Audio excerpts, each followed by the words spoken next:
Assalamu alaikum friends and welcome to Pure Brain Joy. Amityville House. You have watched this movie.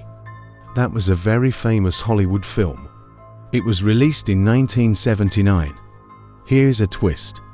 You know this movie was based on a real and a very shocking story that will definitely scares you. The actual story behind Amityville horror films.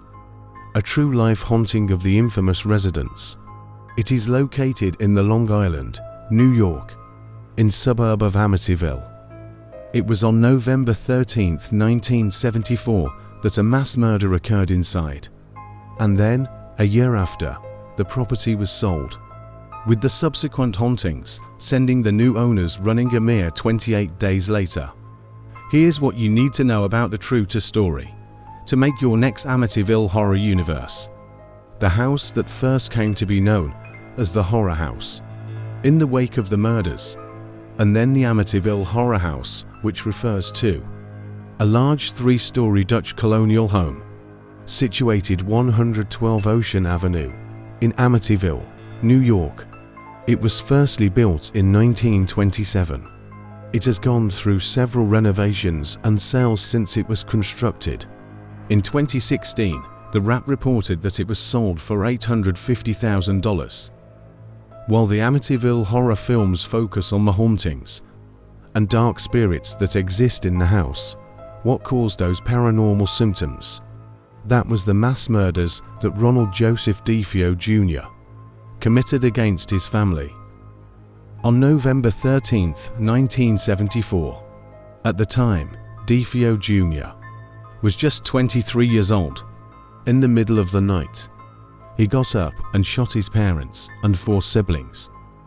Here is the list of his siblings: his 18-year-old brother Dawn, Allison, his 13-year-old sister, Mark, his 12-year-old brother, and John, the youngest sibling, who was just 9 years old.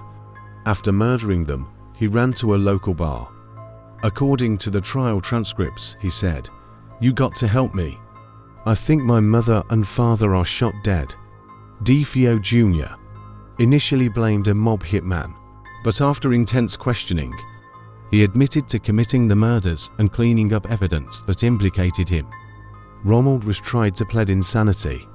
He was ultimately sentenced to 6 sentences for each victim, of about 25 years to life. He died in prison in 2021. Now let's talk about what would happen after the entire DeFeo family deceased, except for Ronald. Their home remained vacant until it was put on the market a year later. In December 1975, George and Kathleen Lutz bought the house for $80,000. Under market value due to the infamous murders, they moved their blended family, with her 3 children from a previous marriage, into the home before Christmas.